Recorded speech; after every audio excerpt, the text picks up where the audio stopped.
प्रिय माने प्रभु जीशु नाम समस्त नमस्कार ज्ञापन करुछि।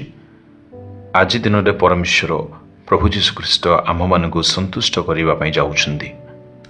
जदि कौन सी विषय आपण जीवन में आज आपण को आघात बा अंतरे घात पहुंचाई अछि, प्रभु जीशु ख्रीष्ट ताहाको आज परिवर्तन करने जाउछंदी। प्रभु जीशु ख्रीष्ट आम मान समस्त समस्या को अति भल भाव जानती, किंतु आम मान एक विषय सर्वदा ध्यान में रखा दरकार, ताहा होची आम मान निमंते गोटे साहाय्यकारी दरकार अछि। जेहेतु अनेक समय आम मैंने धरापृष्ठर समय को पुणी लोक मानकर जीवन को परिवर्तन हेउथिबार देखुछु। आजिकल छोट छोट झील मानक अनेक प्रकार लोक मैंने भ्रष्ट करुछंदी। समाज रे अनैतिकता अति मात्रा रे व्यग्र भाव में बढ़ु अछि। आजिकल आम मैंने बहुत आश्चर्यचकित विषय गुड़िक देखा पाऊछु। जितेबले यही व्यक्ति को गिरफ करा जाए सेतेबले तार मुहरे बिल्कुल दुखक बा मलिन अवस्था देखा जाए नहीं, से बिल्कुल नॉर्मल भाव में रही थाए। एहीपरि लोकमानकर संख्या आजिकल बहुमात्रा रे वृद्धि पाइबार आम मैंने देखा पाऊछु, किंतु यह बहुत परितापर कथा अटे। एहीपरि परिस्थिति रे आज आम मैंने बहुत ध्यानपूर्वक जीवन बिताइबा हब।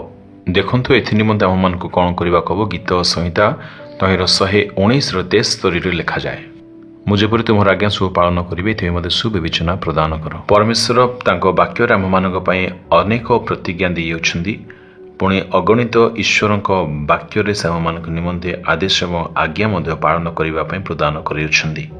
जेपरि एही पुस्तक रे लेखा हबार आम मैंने जानिबाको पाउछु, मिथ्या कह नहीं, मिथ्या साक्ष्य दियो ना, लाड़ साक्ष्य वा लोभ कर नहीं। परमेश्वर आम मानक पई अनेक आज्ञा प्रतिज्ञा ईश्वर वाक्य देइछंदी। जदि आम मैंने से समस्त विषय को पालन करिबा तेबे आम मैंने जीवन रे आशीर्वाद पाइबा। जदि आम मैंने पालन करिबा नहीं, आम मैंने जीवन रे आशीर्वाद पाई परिबा नहीं।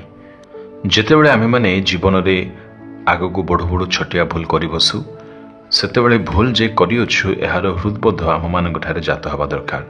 पुणी प्रभु लोक मैंने धन्य आम मान जीवन जेहेतु पवित्र आत्मा आम मान यही बोध को प्रदान करिथांती। एही बोध जदि आपण मान जीवन रहिबो नाही, तेबे आपण माने जे आत्मिक नुहंती बा आत्मिक स्तर रे तळको पड़ी जाइछन्ते या बुझिबा दरकार।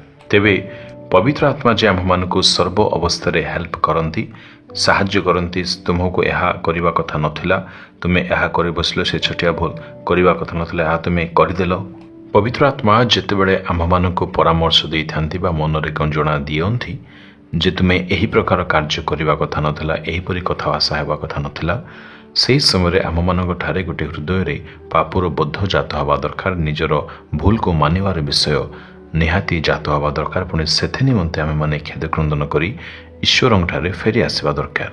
आम मैंने जदि पवित्र आत्मा बाणी को शुणा पुणी तदनुसार कार्य करवा, तेबे निश्चय परमेश्वर आम मान जीवन व्यवहार द्वारा संतुष्ट हे, पुणी खुशी हे, पुणी आम मैंने निश्चय जीवन में फलप्रद हो पार। किंतु अनेक समय आम मैंने ताहांको कथा को न मानि निज इच्छा अनुसार आग को बढ़ी था, तहिरे पवित्र आत्मा को आम मैंने बहुत दुख दे था। एणु आम मैंने ईश्वर दत्त पवित्र आत्मा द्वारा चालित हवा दरकार। पुणी जो पवित्र वाक्य से आम मान प्रदान करिसेंती ताहाको प्रतिदिन आम मैंने पाठ करवा, पुणी प्रतिदिन कम से कम गोटे आज्ञा को आम मैंने पढ़ा, ताहाको बुझिबा, पुणी व्यवहार करने निमंते यथेष्ट प्राणपण करवा। आपण माने सबुदिन ईश्वर वाक्य को ध्यान करंतु। केवल गीत संहिता और हितोपदेश पढ़ा यथेष्ट विषय नुहे, प्रतिदिन समस्त पुस्तक पढ़ापी आपण मैंने यथेष्ट प्राणपण करंतु। तहिरे ईश्वर को समस्त वाक्यर नॉलेज धारणा आपण मैंने निश्चय प्राप्त हो पारिबे। आम मान त्राणकर्ता प्रभु जीशु ख्रीष्ट आपण भक्त साधु पाउल दासों द्वारा आम मान निमंते पत्र द्वारा अनेक विषय लिखि अच्छे, जहाँ से समस्त विषय आम मैंने पालन कर आशीर्वाद पाई परिबा। तेबे आसंतु प्रभु लोक मैंने समर्पित हो प्रभु को कहबा, प्रभु तुम आज्ञा सबू बुझापी, तुम आज्ञा सबुरे रही मत प्रतिदिन तुम्हें कृपा दान करुथाओ। तुम आज्ञा ठूँ जपरी मो विमुख न हुए, एथिपाई तुम आज्ञा को मानिबा मत साहाय्य करुथाओ। आसंतु समर्पित हो कहबा, प्रभु तुम आज्ञा समस्त को बुझापी पुणी मत से समस्त विषय पालन करने साहाय्य करदियो, जेपरी मो सुविवेचना प्राप्त हेबी, उचित परामर्श पाई परिबी, उचित पथरे चली पारिबी। एथिबे आज्ञा को श्रेष्ठ मन करने मत से मन दे बोली प्रार्थना करुछि। जीसुको नाम रे एही प्रार्थना मागुछि पिता, आमेन आमेन।